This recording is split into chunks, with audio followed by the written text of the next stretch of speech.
Haley Show.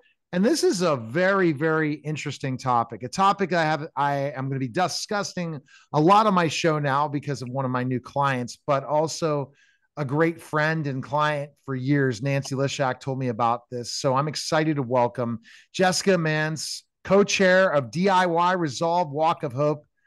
Jessica, thanks for stopping by. And let's learn a little bit about Resolve first, but thanks for stopping by. Hi, thank you so much for having me. So Resolve is a national nonprofit organization. They're Resolve, the National Infertility Association. And so they have been around for many years, I think 50 years this year. And what they do is they provide free educational resources, support groups, community events for those in the infertility community. And then they also are big into advocating for fertility care as well. That's great. And so Resolve has been doing this for years. And is this the first time ever that you've done a walk in Pittsburgh? Yes, this is the first Walk of Hope in Pittsburgh. Other cities have done them with immense success, but this will be the first one in Pittsburgh. So this was kind of a real, I guess, big take a not a challenge, right? First to Yes, coordinate a walk and go do it, and from the beginning. So, what has been the excitement of going through this whole process, Jessica, to it's get it out? been Yeah, it's been really exciting. I was able to participate in the Walks of Hope in Charlotte, so I had a little bit of a foundation to base this walk on. And it's a wonderful walk of hope that they have down there. So it was a little difficult because we really didn't have a blueprint to fall back on like we will next year. But just the journey has been amazing because it started as a very small dream of hopefully getting a couple people together to walk. Then I did get in touch with Nancy and we established a wonderful committee together. And just looking at how it has grown since that original dream has been amazing. And that process of a lot of volunteers. I know you want to thank all these volunteers before Sunday. Absolutely. Yes. I mean, so Nancy, my co-chair, she has been amazing. And then we have a committee. There are 6 people on the committee and they've been great as well. And then we'll have day of volunteers as well. So we've had a lot of help. And that's just volunteers. That doesn't include the businesses who have sponsored the event or, local businesses who have come in to support it.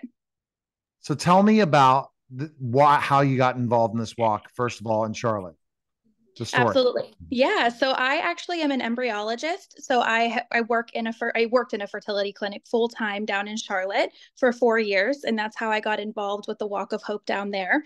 When we moved back to Pittsburgh, I had to leave my job in Charlotte, but now I'm a traveling embryologist. But it's a passion project for me, really, because I see firsthand how many people are affected and the ways that they're affected by infertility, and I just want to do anything possible to help them. So, what's the percent of people that are in infertility now? Is it a big number? It is. It's actually more than we initially thought. So there was a recent report that says 1 in 6 people worldwide will experience infertility in their lifetime. Wow, that's a big percent.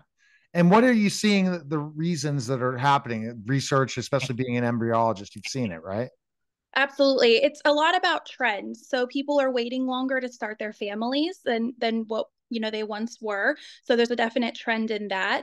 And then there's also a trend in maybe non-traditional families. So that would be same-sex couples or single parents who are also wanting to build their families.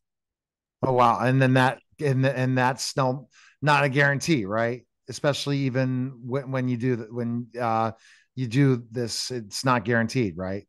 The especially Unfortunately, right. No, unfortunately, IVF is not a guarantee. It's a common misconception that everyone thinks, well, I'll just do IVF. But unfortunately, every IVF cycle does not end successfully. A lot do, but, and as we age, that success rate does tend to decline as well. Were you surprised about the feedback so far of all the people who are going to participate in the walk on Sunday, April 21st?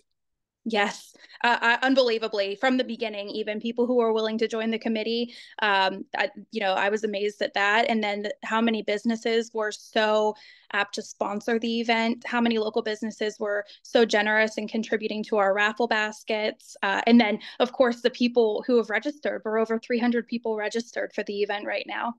That's fantastic. And the good news is that you're not too late to walk. And where is the walk on Sunday? The walk is at the cottage at South Park. So if you are familiar with South Park, it's across from the South Park police station. There's a giant walking track there. So if you know the walking track or the museum building that has the big clock on the top, then you're in the right place. And there'll be signs and people directing you. Wow. And I'm sure you're thinking of getting a lot of walk-ups too, because a lot of people wait to the last minute, right? Yes. And luckily you can do that. You can register at the door. And what do you think you learn most? Because I'm sure going through sponsorship and going and talking to the people who've registered, I think you've learned a lot of people struggling to have children, right? More than you expected because you knew what the Charlotte, you knew that market really well, but now you're newer to Pittsburgh to hear this, right? Right. And there's a couple things about that. I mean, I could not believe how many people were excited about the event and wanted to register for the event. But really, it shows that there's such a need for events and resources like this in the Pittsburgh community. We have a lot of people here who are struggling with infertility and a lot of people who need those resources. And you can see that just by how popular this event has been in its first year. What tips do you offer people that are going through this process? Through the IVF process. A couple of things that I would probably recommend is start early. IVF sometimes has a lot of delays that are unexpected, so don't try to set a timeline. It does often take a little bit longer than you would expect it to. Another thing is it can be very expensive. Some insurance companies will cover some or all of it, but there are also grants that are available that I always encourage people to try to apply for because it is a very expensive process. And the third is if you don't like your clinic or you don't feel comfortable there, don't be afraid to seek, another clinic or seek additional care. And don't forget to advocate for yourselves. And that's powerful, right? Yes. If you're not Yes. doing that, and then it's a lot of work because you're Mhm. tracking to make sure it works, and all these different things. Ovulation is not the easiest thing, right? That Right. especially when they're going through those problems. Right. I mean, so many women, they're affected by PCOS or their egg quality is below average, or maybe women have endometriosis, maybe men have sperm abnormalities. There are so many things that can contribute to the inability to conceive or carry a pregnancy to term. And then I just learned about thyroid too for men, Mhm. right? And that Men is, and women. Yeah. yeah, and but surprising for a man, right? You know that you thought it was just testosterone. It's not. It's other things too. And you got to Absolutely. really understand those things. And I'm sure, do you guide when somebody's going this route? How long do you wait to decide to get this treatment done? How long should you try to then consider this? The definition of infertility is technically if you go 12 months of actively trying with the inability to conceive if you're under 36. If you're above 36 or 36 and over, I think it's 6 months of actively trying without success before you should seek treatment. But you can seek treatment at any time. Oh wow! And the best place people can find information on it right now and sign up for the walk. Where can they go?